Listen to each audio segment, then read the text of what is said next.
All right, welcome everybody to Acquire.com's July 2024 deal review.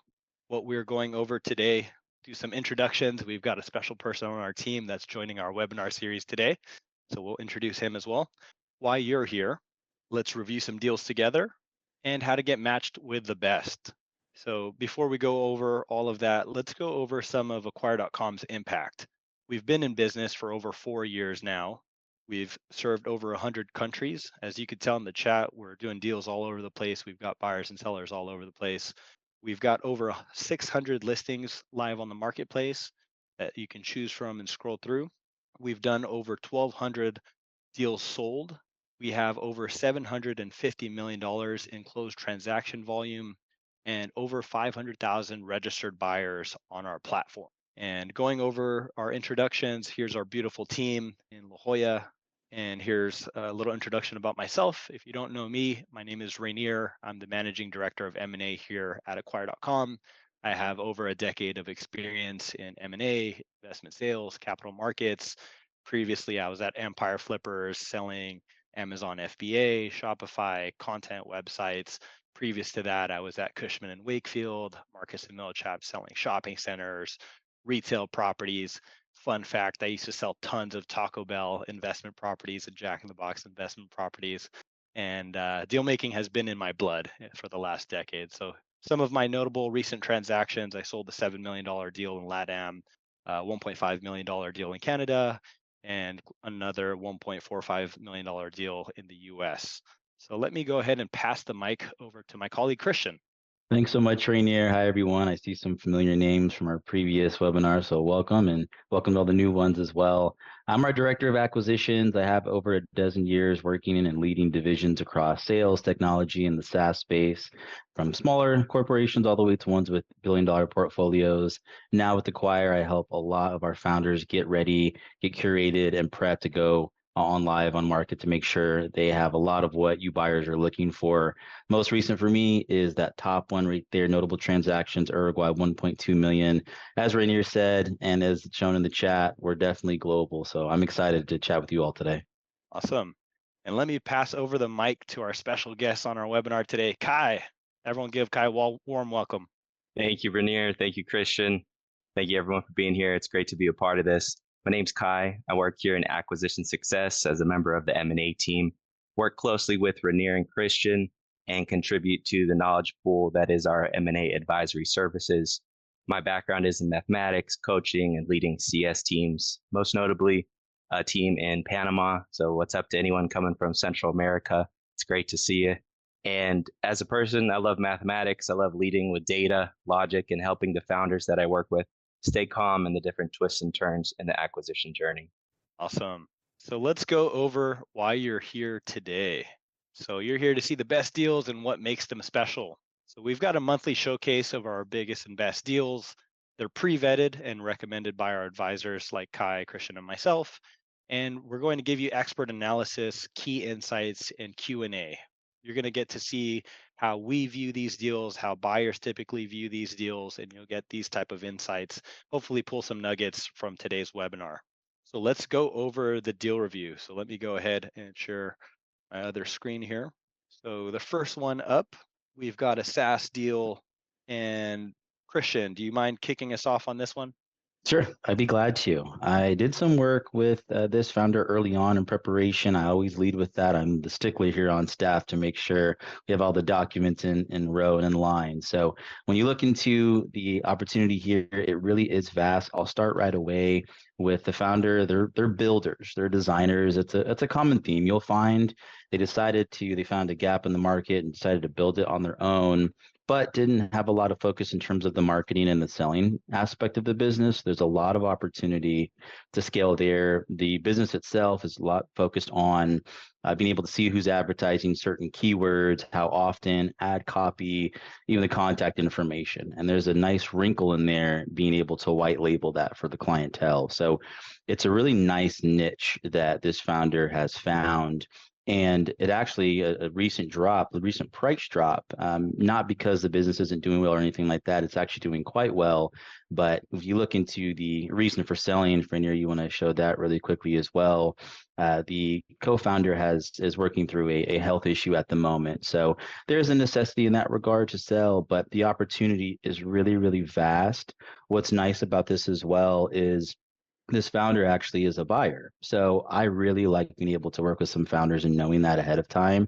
They think a lot with that buyer mindset. So they already know reasonable expectations in the process, as well as there's in terms of the business model. If you want to scroll up a little bit to that too, Rainier, this founder, you see subscription and B2B, initially offered a lot of lifetime one-time payments and transitioned over to month-to-month payments. So just know that recurring revenues built up quite a bit more of late as well, and the fulfillment costs are pretty low, so the margins are pretty strong. So a lot of checked boxes that you'll find for this one, right off the bat.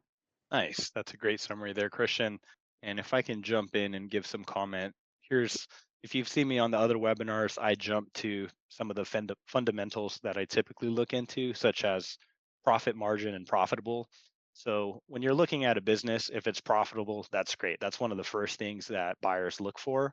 And if you're above the 20% plus margin, the higher you go, the more demand it's going to generate and the stronger the multiple. So here it's almost a 30% profit multiple. It's a strong margin on this business. It's motivated to sell because the seller is doing a price reduction because again there's a reason for sale. It seems like the partner has health issues.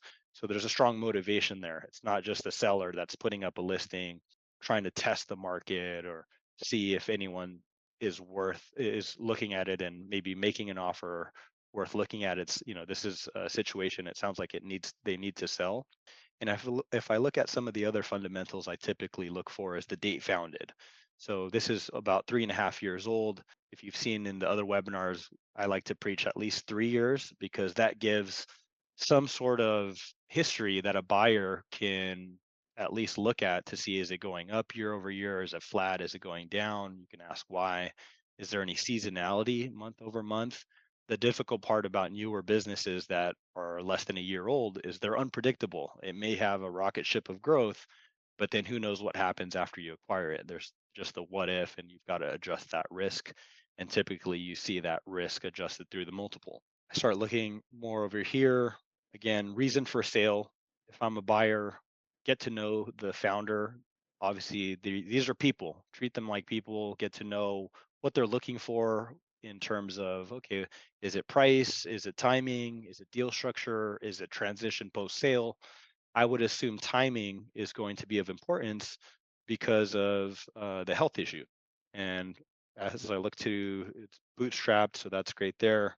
Customers, ARR, growth rate.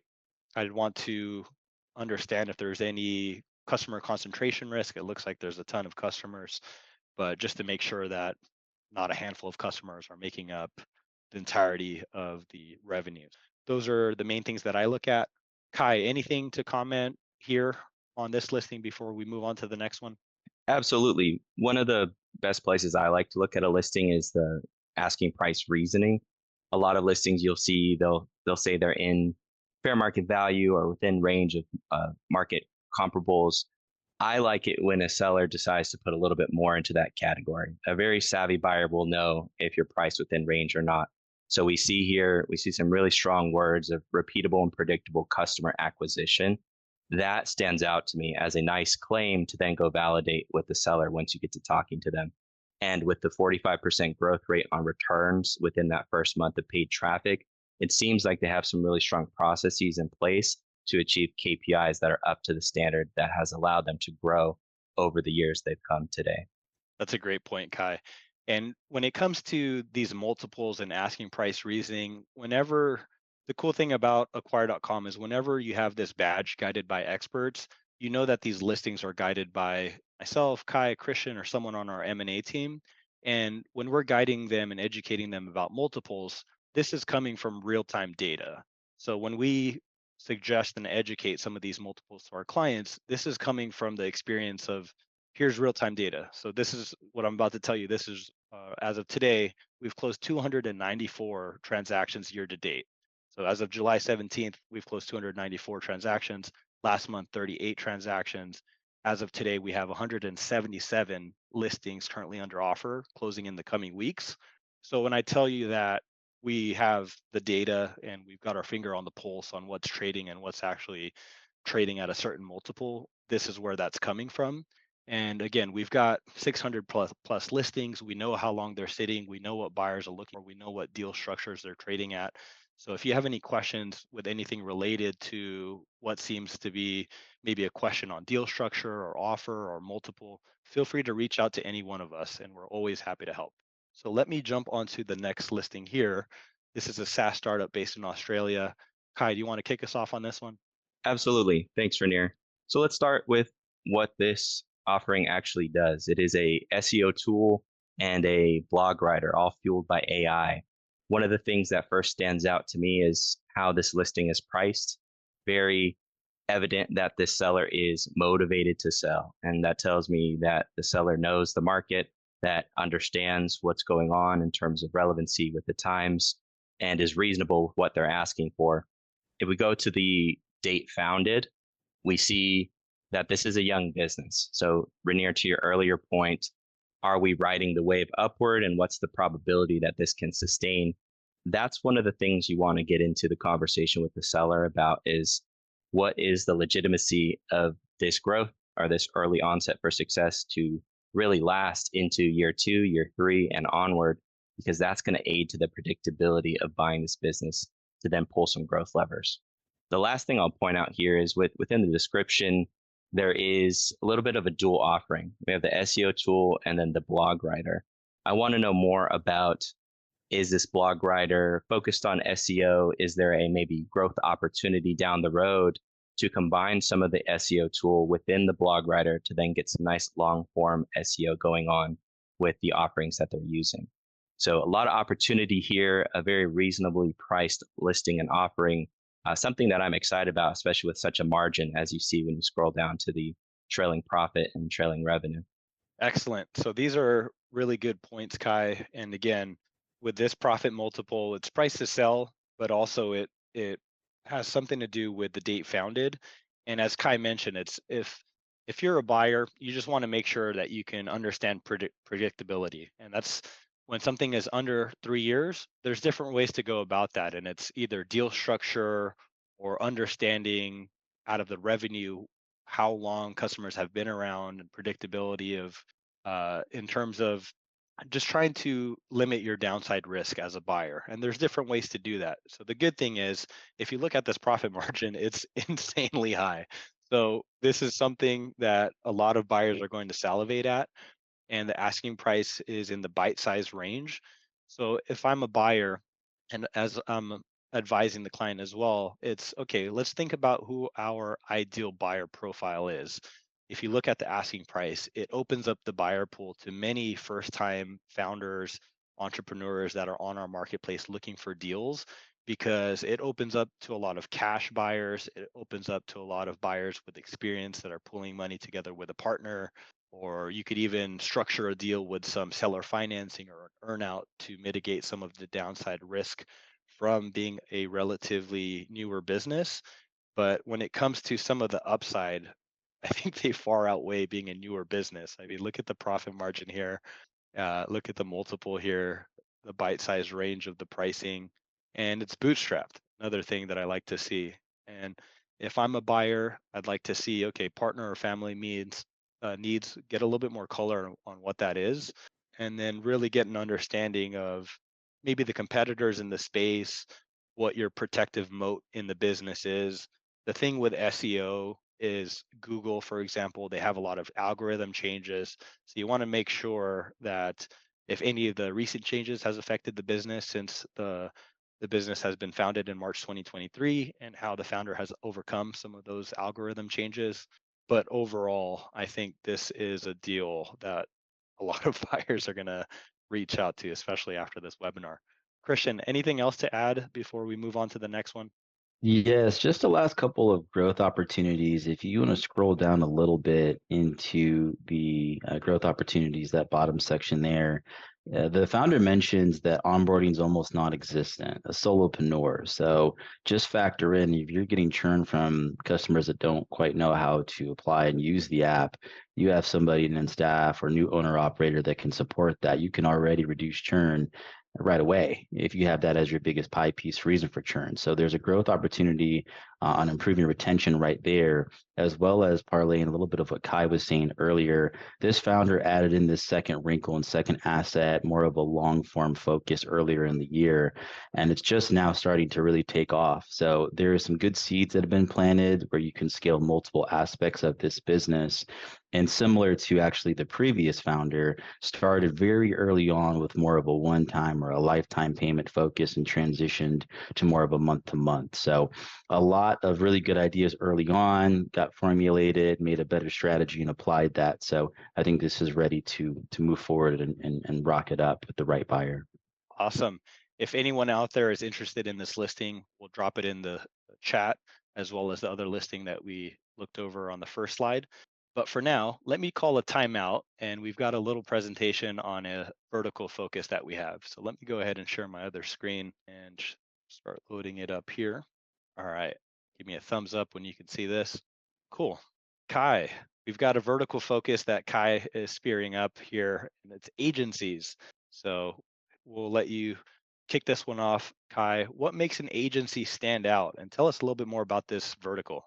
Yeah, absolutely. So as you may know, Acquire very predominantly is SaaS focused. We get a lot of buyers looking at SaaS, but a lot of our other verticals get attention too. And one of those is agencies.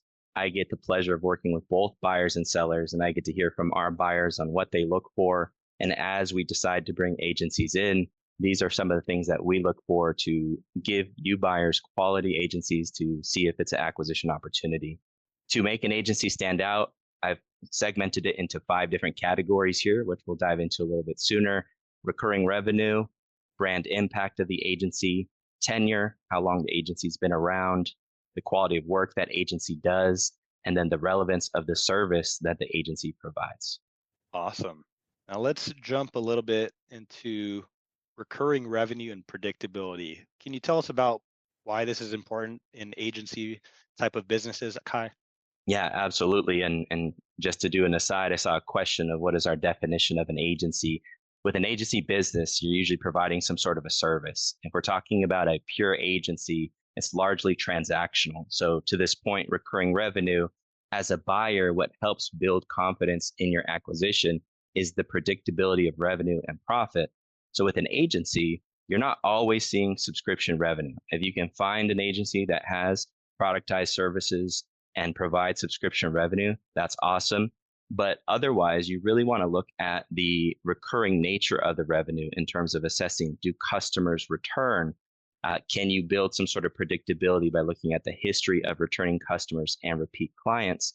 And the more you have a lens on that, you get a better idea of what the road ahead would be as you decide to pull growth levers moving forward. Cool. That's a good point. It's almost like building an agency that's been traditionally like a one-off project where you pay to, hey, build my website and that's about it, versus Mhm. trying to make it into a recurring revenue like SaaS. And the reason SaaS gets a more competitive multiple, more aggressive multiple versus some of these other verticals that we see in the marketplace is because of that predictability and recurring revenue aspect.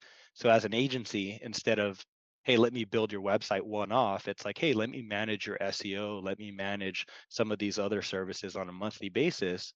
And then you start having a recurring revenue aspect. So that's pretty cool when it comes to agencies, that you're almost getting the SaaS multiple because of the recurring aspect. So let's jump into brand impact and tenure. Ky, can you tell us a Abs- little bit more about this? Absolutely, absolutely. So I want everyone to hold on to that word predictability, because these next slides, we're talking about some of the variables that if you can control or stabilize, your predictability becomes more clear. 2 of them being brand impact and tenure. If we look at brand impact, that is, what is your reputation? How do others speak about you? And after you've delivered your service, what type of uh, reputation came with it? How happy are your customers? So as I'm looking at an agency, I want to know notable case studies. I want to know well-known clients or large brands that you may have under your umbrella. And then the tenure that comes with that just gives you a better playing field to see the actuality, to really map out that repeat customer that we talked about in the past, map out the trends, and map out really what can come down to predicting over time. Without that long-term tenure, 36 months or more, it becomes more risky. It's similar to a fresh startup business within the first year. There's not much data to make an informed decision off of. Right. That's a good point. It's everyone hears that saying. It's like most businesses fail within the first 3 years, and that's why a lot of buyers try to look for a deal that's has at least 3 years of history, because they know that they've survived the figuring out their client base and their product and all of that. And brand impact, tenure, and even the recurring revenue part. These are all things that are business fundamentals specifically for agencies that buyers look for and that command a higher multiple compared to if they're less than 3 years, if they only have one-off type of revenue versus recurring revenue. So this is all good in terms of understanding what are the fundamentals for agency. So quality of work and expense ratio. What does that mean, Kai? Tell us. So, kind of dovetailing from brand impact, it is a double-edged sword. We want the impact to be significant, but what comes into building that brand impact is the quality of work and maybe the impact of the founder. So we'll talk about this a little bit later in the webinar, but what is the impact of the founder specifically that they have on their clients, and how does that impact a potential exit? But with the quality of work, there's always going to be another agency in competition, another agency that provides a similar service. So what sets you apart? And that is largely the quality of the service you provide, whether that is the website you're building or just the general service that you're giving to your clients. How do you, as a business owner, achieve that within your expense ratio? So normally what you'll see is if quality of work is going to increase, your expenses are also going to increase. But if you can find an agency that has a handle on producing high quality of work, but also keeping profits high, that's really a gold mine. And those are the ones you want to take into high interest and talk to sooner than later. Excellent. Okay. And then let's jump into relevance of service. Yeah, relevance of service is a little bit of a deeper dive. Obviously, a SWOT analysis is something that you should do with any business that you're looking at. But if we think about the guiding factor here, which is the predictability of revenue and the recurringness of revenue, we think about transactional work. How likely is it that the service you provided is to be needed again?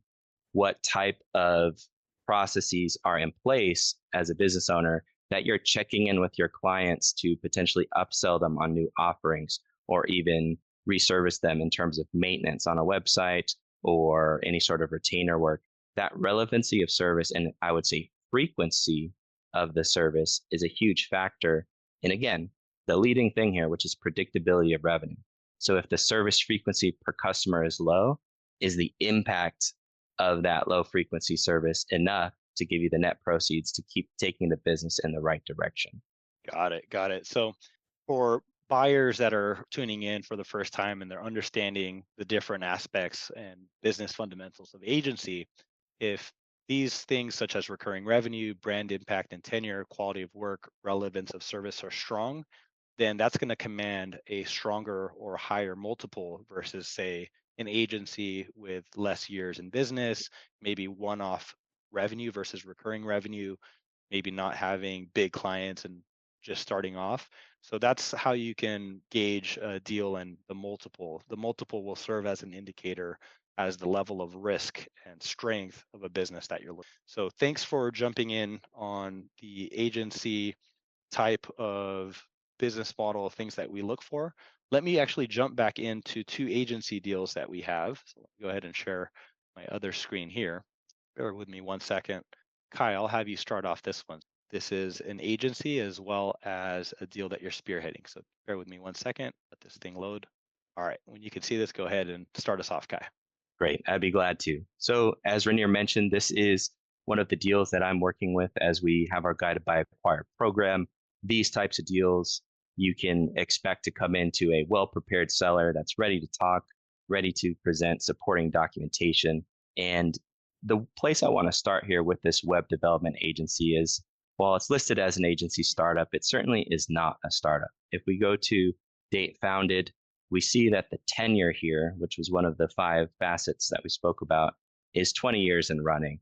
That itself lets me know that we have a business where you're going to have historic data and historic data that pairs with the financial to show that it's withstood the test of time. This is not a business that's gone downhill within the first 3 years. If anything, this is a business that has impacted its brand and said, hey, we're here to stay and we're actually ready to grow under new ownership once we find the right buyer for this. If we go to the reason for selling, we see a myriad of reasons, but one of the most prevalent ones here is health reasons. Obviously, with respect to anyone that's selling for health reasons, this is a reason that can expedite the timeline. If you are a buyer that's capable of moving quickly and making a reasonably priced offer, that's something that can lead right into this type of seller's goals in terms of why they want to exit.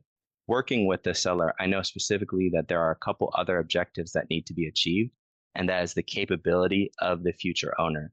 This being a 20-year-old business, the legacy is really important to this owner. So getting to know the seller, getting to know what the path ahead is one way that you can establish your skill set as a web development operator and maybe become the winning bid if this is something that floats right up your alley. The last thing I'll say here, Rainier, is if we look at my favorite part, again, the asking price reason. We look at the asking price reason, and of course, we see the tenure, but we see something here that was also in my presentation, which is quality of production, detailed execution, customer satisfaction, and then that last sentence, 90% of our clients are retained and spend regularly. While there may not be subscription revenue per se directly attached to this, there should be a history that's validating that statement. 90% of clients returning, coming back for more work, which means that there is a predictability factor to the revenue here at $1 million trailing revenue and quite a nice profit margin agency. This is awesome, Ky. I love this listing because I just want to say, wow, at this date founded, 2003, that's over 20 years of history. And I would say, looking at the hundreds of listings, if not thousands of listings that I've seen in the, not just our marketplace, but in the industry, I could probably count the number of fingers on my hand how many have at least 20 years. So this is a really rare deal when it comes to the time that they've been around. I mean, they were the forefront of web development, design, marketing agencies in general for the internet. So this is extremely impressive. And just knowing that 90% of the clients have been around, I would want to know, have they been around for 10 years, 15 years, 20 years? That's absolutely amazing. And really, the other point of that is, okay, well, if the seller sells, what is the probability that these clients will stay on because they've had the relationship for however many years? How can I get some assurance that that they won't leave because they love this founder so much? And that's one question that I think of. And then also maybe the employees or contractors, what type of incentives to keep them on as well. That's another thing that you want to make sure that you get an understanding of. But overall, I mean, this is an absolutely unique listing. 100 to 1,000 customers, bootstrapped over 20 years, bootstrapped, extremely impressive. And retirement health reasons, really just get an understanding of what's important to the seller, as Ky had mentioned. And if I start looking at profit margin, strong, very strong profit margin here, especially for an agency business. A lot of fundamentals. When you start looking at the asking price and who the ideal buyer profile is, it's most likely going to be someone that's familiar with agencies, maybe has bought and sold agents before, maybe is acquiring to expand their existing agency. So there's a unique buyer pool of different buyer profiles where it could be micro private equity, it could be a partnership, people familiar with agencies, people familiar in this specific industry. So when it comes to a lot of the fundamentals, this is insane, especially the date founded. I just can't get over it. It's like, thinking about how many people stay in the same industry, the same job, the same business. It's like, this is extremely impressive. So shout out to this seller, and I think this is going to sell quite quickly just because of the fundamentals here. So Christian, you have anything to add before we move on to the next one? You both conducted a very thorough analysis. I'll just add in too, because we have such a big buyer pool. I've thought of some buyers I've chatted with before. This business may even be older than some of them. We have investors that are quite That's young. right. That's So right. it's always refreshing to see businesses that have a long stay like this. And we always talk about valuation and what can help to maybe exceed and improve upon your value. When you talk about longevity in the space, having not a high customer concentration, proprietary assets and technology, this business does check the box on quite a few. I think the only question I would have, if you scroll a little bit further down, is that business model. There is a pretty big diversity as far as their approach. So just drilling down on that and getting a better idea their approach and how they're sourcing their clients and whatnot. But outside of that, what Ky said, that level of retainment for your clientele is very impressive over 20 years. So again, another good opportunity. Awesome. We'll drop the link to this listing on the chat. If you have any questions, feel free to reach out to any one of us. And let's move on to the next one. You guys mind if I kick off this deal? You got it. All right, cool. The reason I want to kick off this deal, I'm spearheading this one, Christian as well. And this is an agency. This one is the most influential no-code agency and education platform, helping entrepreneurs launch app ideas. So if you know me, the first things that I look for is multiple. So this is in line again with what we're seeing trade in the marketplace. The tenure, 8 years of history in the business, so well over the 3 years that I typically advise and look for. Profit margin, you're just around the 30% profit margin, well over the 15, 20% that most buyers like to see. And then if you start looking at some of the other things, here's a very interesting fact. This was featured on Good Morning America. So this has been broadcast. It has a well-known brand on any social media. You'll most likely have heard of this if you're in the space or have ever heard of any of these type of no-code agency and education platforms. And again, I like to look for reason for sale, and it's a lifestyle change in terms of the seller has been running the company for over 8 years and is ready to move on to other ventures. However, she has built in time that she plans to help guide the transition to her timeline. So this is another good thing to hear as well. It's not a seller that's looking to sell for all cash and run. It's a seller that has worked on the business for over 8 years. It's going to be really important to select a buyer that's going to take care of her baby that she's had for 8 years and make sure that it does well post transaction, and she's willing to help, whether it takes some time to transition and educate and coach how to run the business. This founder is willing to do that. Financing, there's some loans and it's mostly bootstrapped. I'd like to get some clarity on that if I'm a buyer. Other things that I'm looking at as I scrolled through here is you start looking at the competitors. You want to get an understanding of, okay, how is this space? Is it very competitive? What is the moat?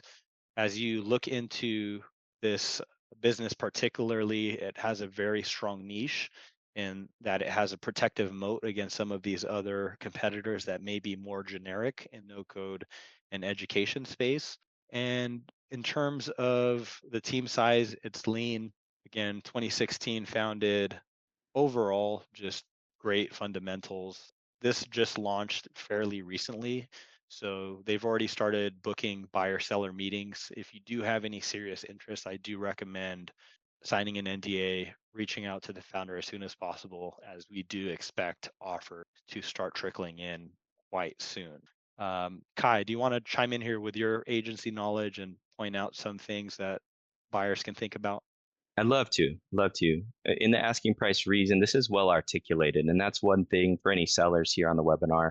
As you're creating your listing, you get to write your story. It's best if you have the pen and do yourself a favor and detail this out like this seller has done. To be growing over 8 years is not anything to shy away from. You usually see businesses pan out or even decline, but the growth is still there over that 8-year run. The trained team in place is a nice thing for processes ahead. I'd like to know a little bit more about how that team functions, what their skill sets are, and their willingness to stay on. And really, if I'm to grow this business, what is their capacity? Because there will always come a time where, as capacity increases, the limitations of just the sheer team size is a factor. So that's one question I'd have for the seller. The growth opportunity here of the large audience, the more as a seller I can convince a buyer, or the more as a buyer I can believe in the growth opportunities, the better. So if there's any history of that email list or that social media following being marketed to in the past, or upsells for new products, that's something I want to see, because that gives me validity that that growth lever is something that can be tapped into. But overall, this is a great listing. I'm excited about this agency, and I agree with you, Rainier. It's probably not going to be here for too long on the marketplace. Nice. Christian, anything to add about this deal? I know you're working on this with me as well, and you've talked to this founder, and she's been amazing. This is probably one of the most ideal type of founders, that it's like all of her fundamentals hit, price expectations are there, has all of her documents. I'll let you add. Yes, you said it best. Having worked with her, it's just a pleasure to work with. Had another like a person I mentioned before has bought a business before, so has that mindset, very realistic, very thorough in the analysis and providing a lot of documentation. So when you go ahead and look at it, you're going to find a lot of what you need early on and realistic expectations. And what's nice too is the way this is seen is not solely an agency. There's an aspect of productization in an ed tech layer as well to this. So there are some scalable aspects of this business that is not found in a traditional agency. And it's been shown through the longevity, as you both mentioned, of how long that she's had this business. In addition to the brand awareness that you were mentioning, Rainier, brand positioning, once you sign the NDA and find the name of this business, it's a lot of good value, honestly, in that alone for marketing exposure. So all that together, I really think makes it a really good opportunity. And hey, being featured on Good Morning America is nothing to shy away from either. So another great aspect that we can focus on for the buyers. Yeah, that's awesome. And again, if you're new here on acquire.com, how to get access to these listings.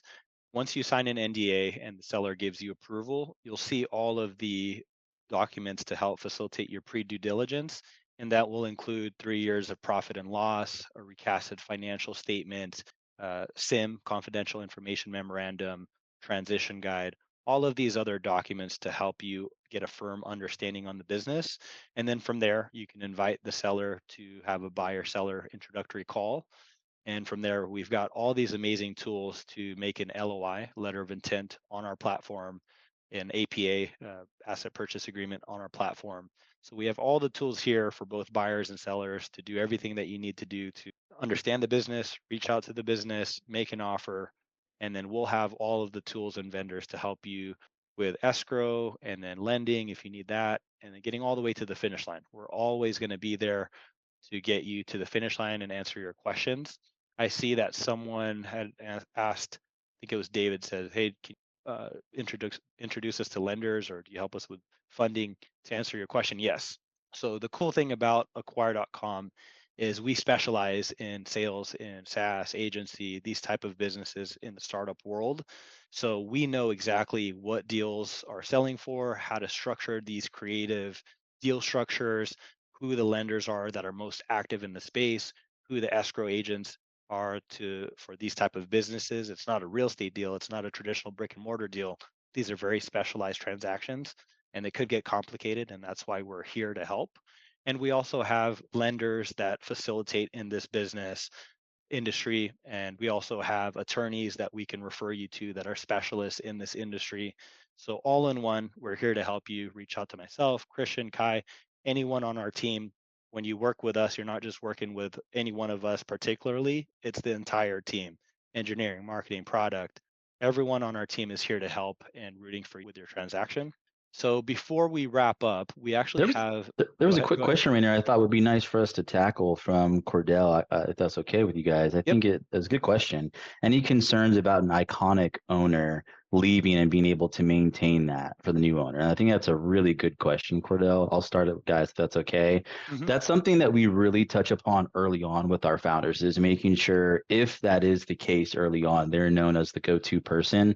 As a part of the preparation is now making sure that's a de-risk for the buyer. So they start to introduce new aspects into the services, new individuals that are going to be playing also the front. So it's not solely that individual. That's actually one of our core focuses prior to even having the founder list on the marketplace. We want to make sure that as a buyer, you're not going to have someone that is going to transfer a business that's so tied closely to them and leave you high and dry. We actually, in that founder, we mentioned that last listing there, has actually already created and worked on a transition plan to assist and support as a part of the handoff. So I wanted to start with that and then pass it to you two. I think just hearing your opinion as well would be helpful for the buyers here. Yeah, go for it, Ky. Yeah, so this really is the combination of brand and quality of work. And to give some perspective, it's much better to be dealing with an agency that has brand, even if it has it at the expense of the brand impact of the founder specifically, than an agency that has no brand at all. So keep that in mind. I strongly believe that this is all within the transition. So if the founder is willing to provide a transition to really teach you the ropes, if you will, really transition key clients, and if that quality of work is really at a level that is to be renowned, then that's what's going to stand. Customers will buy for quality of work over the impact of the founder, as long as that type of service, customer service, still upstands throughout the future path. It's that quality of work of what they're getting, what they're actually buying for. They aren't buying the founder; they are buying the quality of work that the agency produces. Right, that's a good answer there. And it's like if the website domain is the person's name and then the logo is a person's face, that's going to be, kind of, that's going to be an interesting way to transition there. But most of the time, that's not the case. And again, you just want to get an understanding of the clients, how long they've been around, the work.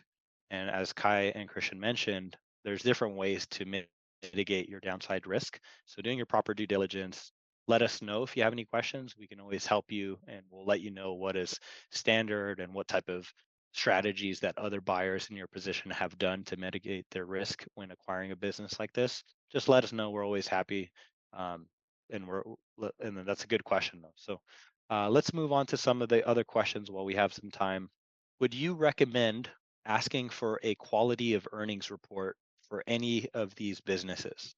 Ky or Christian, you guys want to kick this off, or you mind me kicking this one off? Yeah, I can start off, Rainier. Thanks. So with a quality of earnings report, I would say in most cases, yes. As a buyer, you want the most clear lens on the financial picture. And especially if the business model is complex, then this QE is the uh, analysis of the revenue expenses and ideally gives you that most accurate picture that you're looking for to give you confidence in the offer you're about to make.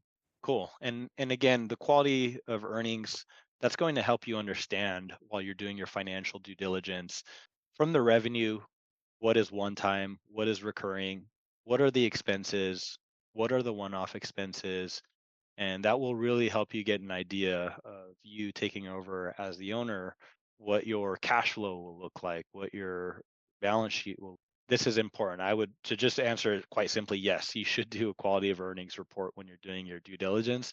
At the end of the day, as the buyer, the onus to do the due diligence and to do the homework is to you. And again, if you need any help, if you need any checklists for due diligence, we have that available at Acquire. If you have any questions on what to look out for, what to be wary of, we're always happy to help. But that's a good question there. Let me move on to the next one. Agencies often rely on a few key staff for doing the work and managing clients. How can I mitigate this risk? We kind of went over this earlier, but Ky, if you want to maybe provide some color on agencies and key staff. Yeah, absolutely. So obviously concentration to rely on a key staff can be a concern, but within the transitional period, the dissemination of knowledge allows that key member to be unfortunately less valuable. But in this case, you're transferring knowledge. So that knowledge transfer is key. So as you get to know the seller of an agency, as you get to know the roles and responsibilities, who's on the team, you should be asking the questions about who is really driving the ship, who is core to the motor, and what processes are in place to keep this alive post sale. In the big picture, having these processes for managing clients is great because an agency should have some type of client success work going on. As a client success person myself, I know how valuable that is to keeping clients coming back and keeping them happy. Nice. Yeah, that's a good answer there. I see another good question in the chat Going back to the lenders, how much do lenders typically lend out for deals like these ones we looked at today? So if I can answer that one real quick, 20 to 30% down, and that'll provide you 70 to 80% leverage loan to value. If you're looking at an SBA loan and an SBA business that qualifies for SBA, Small Business Administration in the US, that has 3 years of tax returns, you can get more leverage, maybe 90% loan to value with 10% down. So it really depends. On the conservative side, up to 30% cash down and 70% loan to value is what we're seeing these days. But if you need a lender, let us know. We have many active lenders in the space that are doing these type of deals. They'll get you a real life quote with interest, amortization schedule, etc. And if you have a deal in hand, even better. Let's see what else. How much assistance do you guys provide for a serious buyer? That's a good question. Any Christian or Ky, you guys want to tackle that one? Yes, I'll start off on that one. We're very big on that. I mean, outside of Rainier and Ky and our whole M&A team providing assistance, just like questions, some may not know what a QOE is. So we have a lot of resources on our platform, on our blog. We have webinars that'll highlight certain aspects of the deal process, who's responsible for what to ask for, how to de-risk the acquisition for you. I saw that as an earlier question as well. So kind of you name it, we have usually a written article and or a recorded overview of it. But if you have something particular and unique, maybe nuance or niche, feel free to reach out to us as well. We do know this is at the end of the day deal making. And so there will be some aspects that may not be so easily found. Attending these are usually pretty helpful to ask those questions as well and just follow up with us after. But we do have quite a bit of resources here on staff to help. Yeah, that's a great answer there. Let's move on to the next question. If a business is bootstrapped, does that make it a better acquisition opportunity? If so, how? Ky or Christian, you want to take a stab at it? Ky? Sure. Yeah, I think bootstrapping is really the way to go. Obviously, when you have funding involved, that can open up some other doors, but at the same time, that can also bring in other people as decision makers. And the more decision makers at the table, it can be a more complex road. So in some aspects, there is benefit to a bootstrap business having less decision makers on the table. There's some other benefits as well too. It shows that customers are really loving the product from the get-go, and you're having success doing this on your own. Yeah, that's a good answer. And if I could add a little bit there, if I see that a business is bootstrapped, you just know that the founder has more control, has more decision making. If you make an offer, it doesn't have to go through a board. It doesn't have to go through many decision makers. It'll be a faster route to close, in my opinion, in most cases. And again, it shows just the sustainability of the business model. They're not over leveraged, they're not taking out too much debt. A lot of the times these businesses are lean, typically with 1 or 2 employees or contractors. It's a lot of lifestyle businesses, especially for a lot of first-time entrepreneurs that want to buy themselves into entrepreneurship. Looking at a bootstrap business is the way to go, because that typically that price is going to be in the bite size range under $1 million. That's a good question though. Let me move on to the next one. Can you give some examples of how a startup's reason for selling would influence the price, terms, and so on? Christian, I think this is a good question for you. Yeah. I always take a line that you always say there too: the death, divorce, taxes, partnership dissolution, all different reasons that can be a reason for sale. And that can affect just the flexibility of maybe how quick, the multiple, the flexibility in terms of their openness with deal structure. So it's always important. And I would say, yes, look at it the way we have it curated on our listings. You can see that early on, but have a conversation. The way we make sure our founders are ready and prepared is to exactly dive in detail this aspect. If it is it's a nosedive business, you can kind of tell those in the numbers, but a lot of times there is a lot of nuance into the reason for selling. And I do find that to be pretty important. Sometimes you'll get some sellers that may just want to get an idea of the market and are open to hearing the market. They're savvy and they know, okay, I may have a desired price in my mind, and I want to get a an infusion of cash as a part of this deal. But ultimately, the buyers set the market. So we have a lot of expectation setting in regards to that, in particular into that section as to the reason for selling. And to parlay it into the previous question, that potentially could be, if they're not bootstrapped, could be the board's decision, right? Maybe looking to exit. So it's important, if you see a business that maybe not bootstrapped, to dive a little bit deeper into that, and then get an idea of, hey, what are maybe the minimums that have to be as a part of this deal, and see if that aligns with what you're looking for ultimately. Nice. I like that answer. And then here's a good one. If I'm based in the US, but want to acquire a business in Europe, how can acquire help? Either one of you guys. I know you guys both closed deals overseas recently, so whoever wants to take the stab at it. I'll start first. I love every deal that we work with, but particularly I love that we have the flexibility and experience to be able to work in domiciles across the globe. You saw in the intro here, Uruguay, Spain, Estonia. We we can help pretty much across the globe. In that regard, we do have obviously preferred vendors to help with tax and legal aspects of the business. But what's nice about our whole M&A team is that we really work very cohesively. And if anyone maybe doesn't have, Kai's a great, we'll chime on to Kai on this one, because there was a particular deal that required some nuance that maybe some of us on staff weren't exactly sure, because it was a very particular aspect of a particular country. And he did the research, did the digging, found the solution. Now it's something we can apply. So we all work independently in that manner, and then come back cohesively to apply it to all of our interactions. So there's a lot that we can help with. We like it. And I shall pass the buck to Ky to speak about that if you'd like. Yeah, I'd love to. Generally speaking, when it comes to international deals, you just want to make sure you have the appropriate professionals involved. So it's absolutely necessary to have a legal team that is advanced in that country that you're dealing with, a CPA that's advanced in the country that you're dealing with, so you actually know what's going to happen on closing day. And the more communicative the buyer and the seller are in an international deal, the better. And then the last thing I'll say is you can check out a great article recently written by our colleague, our general counsel, James Graves, on how to sell internationally. Yeah, he just did that deal in Spain. It was all in Spanish, and they did a great one there. So we do deals all over the world. If we need to speak Spanish, Portuguese, we'll help you out. We'll even connect you with the vendors, as Christian had mentioned, for tax, legal.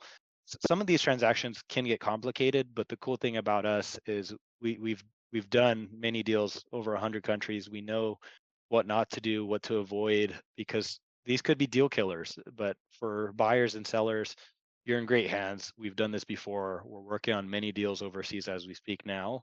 And we're even building lots of contacts of some of these vendors and players out in those markets to facilitate deals faster as we keep doing more and more of them. So that's a great question. Let me get to another really good one.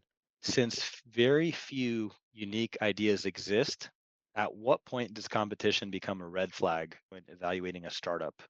You guys mind if I take this one? So Sure Go thing. right ahead.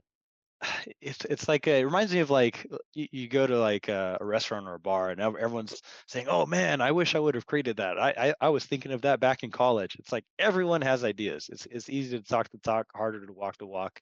And when I talk about business fundamentals, that's why I take a lot of importance in the years that they've been in business, their competitive moat, their year-over-year growth. These are the business metrics that are helping you mitigate your downside risk from some of these competitors that are in the space. Because as even Andrew, our CEO Andrew, he's put it in a good light. It's if you're in a business with no competitors, there's something wrong, because maybe the market opportunity is not big enough. You want to see competitors in your space. It's like that's a good thing. Now you've just got to carve out your own niche, and you've got to figure out how you add value, particularly to your clients, and how you defend that moat against either new players in the market or existing players in the market. And when I'm a buyer looking at businesses for sale, want to make sure, again, 3 years at least. If it's less, you got to make sure you mitigate that downside risk with some creative deal structures, maybe some earnouts, something like that. And also year over year growth. If it went down, ask why, understand what happened, and really get an understanding of who the other players in the market and what piece of market share you have versus them. So it's not a bad thing that you have competitors, and everyone has ideas. It's funny. Few unique ideas exist. Everyone's thought about everything. It's who can execute. Who can execute for 20 years, like the listing that we saw earlier, and have that dominance for 20 years. So great question there. I think we're just about done on time. So let me go ahead and share our final slide here. While I'm pulling this up, let us know in the chat how we did on this webinar. If you have any questions, concerns, comments, let us know, and where you're tuning in from again. I like to see that while I pull this up here. Let us know how we did. So here's the final slide here. If you are a buyer, let us know your criteria and you'll get deals delivered right to your inbox. This will be custom tailored every time. So let us know the price parameters, metrics, location, type of business. That'll help us help you get the deals that you're looking for instantaneously.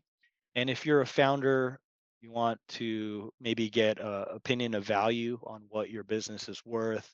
Maybe you're planning to exit in the near future and you're looking to increase value. We can help that as well.